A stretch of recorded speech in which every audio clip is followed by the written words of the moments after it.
Hey everyone, welcome to the program, WRSA Radio. I am your host, G1. As always, I hope you're having a good week.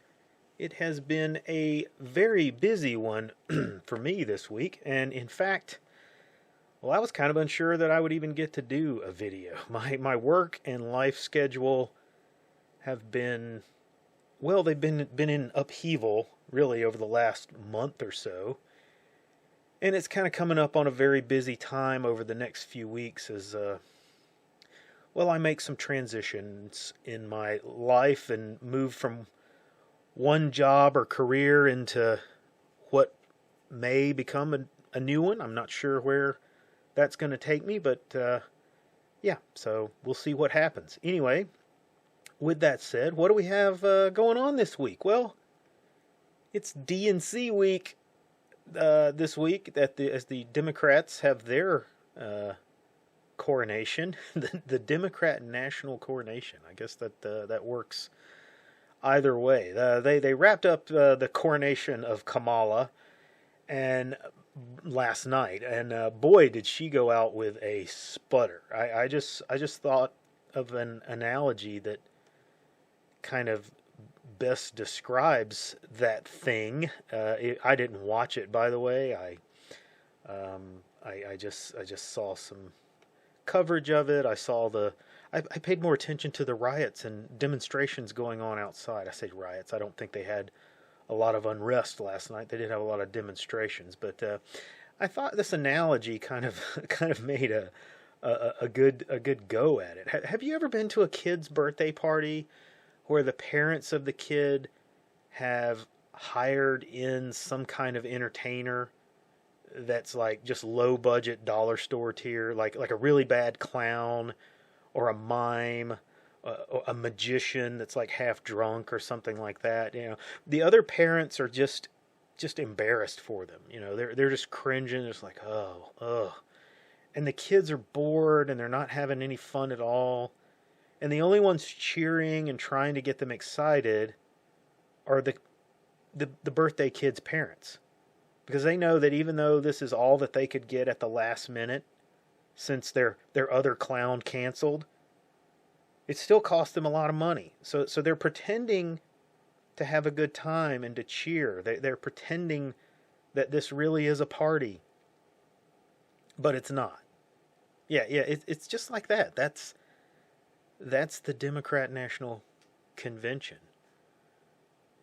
Someone, and honestly, this is brilliant because I think this was done as a way of sabotaging the end of the convention by someone on the inside. Someone leaked what was called insider information to the entertainment website TMZ. They leaked that Beyonce was going to perform at the end of the convention. And TMZ posted this on social media, and it went off like crazy for people who, you know, were fans of that kind of thing. It was Beyonce, and then they said, well, maybe it was going to be Taylor Swift. So, oh boy, all the fans start buzzing and talking about this. MSNBC was creaming itself. They had a reporter on the floor of the convention that was tweeting about the rumor was that Beyonce was in the building. Oh, she had arrived and it was, you know, about to happen. She was getting ready to perform. Well, there was only one problem. No one apparently told Beyonce that she was performing, and in fact, no one even invited her to the convention because she was nowhere near Chicago and had no intention of being there. It was all a hoax. Now, needless to say, this went over like an anvil in a septic tank. And you might be saying, you know, who cares? Nobody cares what Beyonce thinks. Well, yeah, on our side of the aisle, nobody cares what Beyonce thinks. But on their side of the aisle, this is kind of a pretty big thing. They want to see these Hollywood performers because they think it validates their decision. They think that, well, I want to see famous people think like I do. That's how they measure themselves, how they judge themselves. Well, people were pissed. The Democrats are just getting roasted on social media. They're being called liars and frauds, and people are going even further and saying that this is typical behavior for them, which I find to be hilarious. I would love to know who started that rumor and shake their hand, because it was a masterstroke, I think. I think this is likely put the nail in the coffin for a lot of people who would have reluctantly voted for Kamala, okay? And I think now they're more than likely going to just sit it out and not even vote at all. A lot of people are soured on this. They're not excited about this. I think most people aren't excited about it. You can only get so far by saying that you're not the other guy. You're not Donald Trump. We hate Donald Trump. They spent their entire convention talking about Trump. Oh, he's bad man. Orange man bad. That was the entire convention. That only gets you so far. Everything that she's put out as that is supposed to be substance for her campaign is laughable. We talked about it last week. It's communism. It's just or things that can't ever get accomplished. There was people walking around for Breitbart or for one of the other news agencies asking people at the convention what they wanted Kamala to focus on. And people were saying right up front, day one, her executive order should be to overturn the Supreme Court's ruling on Roe v. Wade. Well, that's not even possible. She can't do that. She can say what she wants in her little executive orders, but she doesn't have the authority to overturn the Supreme Court with an executive order. That's not how it works. Time and time again, Joe Biden has been slapped down with his nonsense about paying for student loans. You don't have the authority, Mr. President or Mrs. President, to just stroke of the pen and violate the Constitution like that. You don't have any authority with an executive order over state governments anyway. But it's that kind of mentality that these people have, that she can get in there and just do what she wants, dictatorial style, from day one. But they're not excited about her campaign. They know that she doesn't have any real plan to do anything. It's just a complete clown show. Which kind of brings me to the topic of the show this week, the overarching theme. I'm going to go there. I'm going to say something that is likely going to be unpopular with some people, and it may even get me a strike on my YouTube channel. I don't know. Maybe not. I probably not. But here we go anyway. Our society is so artificial and contrived that we pretend that not only do women have the wherewithal to vote, we pretend that they should be leading, that they should be in political leadership positions. Now, is that controversial? Sure, it's 100% controversial.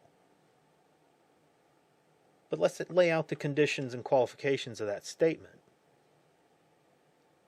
So I watched the movie Furiosa over the last weekend, and it got me to thinking about a wasteland society, a fully collapsed society as presented in the movie.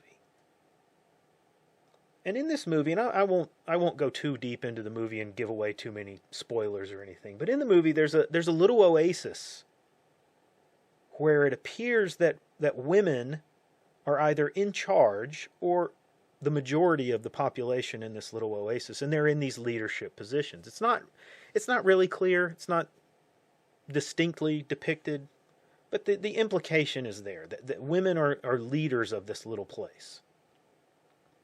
And all around this place, which is kind of hidden away, is this vast wasteland filled with biker gangs and warlords and all kinds of terrible masculine dangers. And on the surface of this by the detractors of the movie, the people that said, that this movie wasn't very good, it's all dismissed as being kind of the wokeness of the movie. And they say, well, look, it's trying to to depict girl boss, and it's not a bad movie. It's a Saturday afternoon or Saturday evening on demand video streaming kind of movie. I wouldn't have wanted to go see it at the theater, but it's not a bad movie. But I don't think that the movie is actually woke.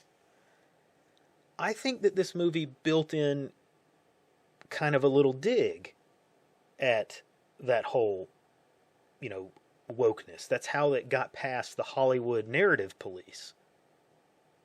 On the surface, the movie is implying that, well, peace and tranquility exist when women are in power, whereas the world is chaos and dangerous when men are in control. That's kind of what it looks like on the surface. But the thing is if you step out of the movie for a second and you look at it from a meta perspective, the idea that a little oasis of abundance, which is the exact term that they use for it in the movie, they call it a place of abundance. The idea that it would exist secretly and undiscovered after a generation from societal collapse. If you look at the timeline of the Mad Max movies, this would be like a generation, children who were born in the Wasteland, in this collapse. The idea that it would exist secretly and unfound is a fantasy. It's contrived. And it's only used as a narrative device to kind of generate this revenge story that is the main arc of the movie. And I think it's done on purpose by the writers and by George Miller, he's the producer on this, but he was the original director and kind of idea person behind the whole Mad Max film universe, I guess you would say. But I think this is a sneaky way to have a go at that whole girl boss fantasy.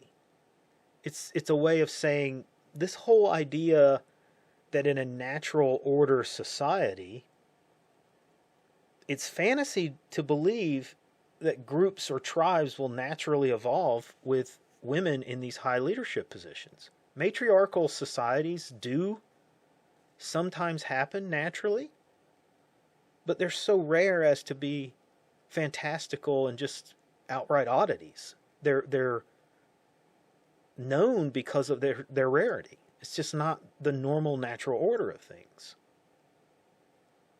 And what the film is pointing out, whether it's doing it deliberately or, as a dig, is that it's only through artificial means in these rare situations where women will naturally be in these overall leadership positions. Our society has become so obsessed with forcing what is called equality on itself that the definition of equality has become so distorted as to be pointless and have no substance. We're told that everyone is equal at all things. We are imagined to be these genderless NPCs, like the meme. This human construct that all things can be projected upon and changed at the will of the elite. There's no such thing as women, and there's no such thing as a man because we're all equal. We're equal in our conformity and equal in our blankness and our blandness. We're equal in our personality and our self. Everything is fake and gay. And this is, of course, a complete fantasy of the elite. Now, they're making it reality. They're forcing it upon reality. And if you talk to many young people, they really represent this bland, bleak NPC. But really, it flies in the face of reality. It flies in the face of nature. In the movie, the main female character is taken from this place of abundance, and as she travels across her story arc, through 2 movies, actually, she's transformed from this innocent, young, beautiful young girl into being a bland and emotionless, gray caricature of a male action hero. She becomes a cheap imitation of a male. And I say caricature because that's exactly what it is. It's a depiction that places emphasis on some characteristics over others in a very cartoonish manner. Now ask yourself this, in our society, isn't this exactly what you see when females take up these leadership roles? These high leadership roles? Of course, there's exceptions. And I'm not suggesting that women can't be leaders. Okay, don't assume that. I think women can lead other women just fine.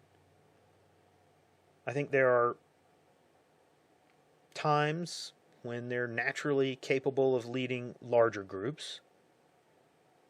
Not every man is capable of being a leader. We see that all the time. But what I'm getting at here is that in general, for a woman to achieve higher leadership in our fake, contrived society, she's placed there. In general, she's placed there because of this inflation of traditional male characteristics.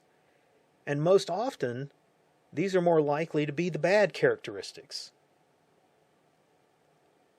I'm suggesting that for a woman to naturally rise to higher leadership roles is very rare. They're out there, but generally they're there in these kind of niche areas where women naturally excel and are better at something than men are anyway.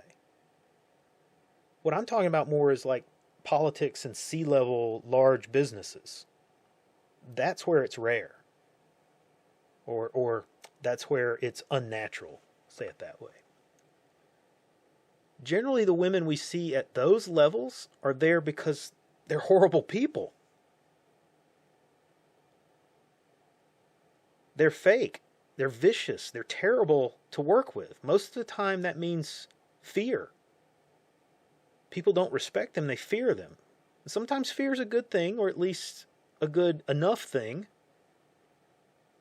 So these women who are really actually horrible men will gain acceptance because they get results. They pretend to be horrible men. Our society is not built on who can physically fight to be the leader anymore. So they can get people to do the dirty work for them that helps them get into these positions. The problem is it's also unnatural. It's also broken and it's failed. Time after time we see corruption from these women at this level. And I would suggest it's more often than it is with men. I could be wrong about that, but that's my educated guess. I've worked with and for female leaders over the years, and I've seen this exaggerated fake male behavior on so many occasions. It's horrible. I lost every ounce of respect for the women that displayed that kind of thing. I'll give you a perfect example from my history. I had an office at my company because my team and I were in a separate area of the building all by ourselves, just this little small kind of corner area. And normally a manager was not given a separate office. But since it was in this area and we were the only ones there, I was manager, I had this office. Now, I didn't care about that. It was just where I sat. I didn't see it as a status symbol or anything like that. It wasn't something that I necessarily needed. Well, we had this reorganization, and my team was placed reporting to a female director. I'm now reporting to a female director. And she was a complete nut job. And it was one of the most stressful times of my career with the company. But at any rate, she was insanely jealous that I had an office and she was forced to sit in a cube. She was upstairs from the area that we were in. And they did not have enough room up there to have every one of the directors or higher level people in an office. So this woman created a fake situation to get me in trouble. And I won't go into all the details of what she did, but she was responsible for causing this. And then she blamed it on me with our vice president. I had to go to this meeting, which it was kind of out of the blue. It was, hey, come to the VP's office. Okay, what are we talking about? Well, we're going to talk about this thing that I find out when I get into the meeting. This is what we're going to talk about. And she proceeds to throw me under the bus and tell the VP that she thinks that she needs to move downstairs into my area so she can better manage the team. And he says, yeah, okay, sure. So when she gets permission to move down there, she tells me she needs me to move out of that office because that's where she's going to be sitting. Just completely petty nonsense. So what does this all add up to? I think given the current political contest, people need to be asking more about how Kamala got to her place. She didn't get there by her natural ability, okay? Clearly, she doesn't have any ability. Well, at least she may have some ability, but it's not anything that anybody's talking about openly. She got to her position through the favors that she's granted to other people. All kinds of favors. She got to her position through her willingness to be molded and bent to an agenda. Through her willingness to allow herself to be corrupted. Through her petty, vicious anger and treatment of people she considers to be below her. She embodies the worst characteristics of a male leader. Things that most people would see as signs of weakness and fragility in a man. She compares well, I think, to someone like Lindsey Graham, for example. No one thinks Lindsey Graham is a strong, powerful male role model. Everybody knows how Lindsey got elected. Kamala is not qualified to be president because she is a weak, corrupted, spiteful, and effeminate man. Now that is all I have time for this week. Like and subscribe. Come see us over on Gab, Nice Crew, and the Cold Fury blog. And I'll see you on the next episode.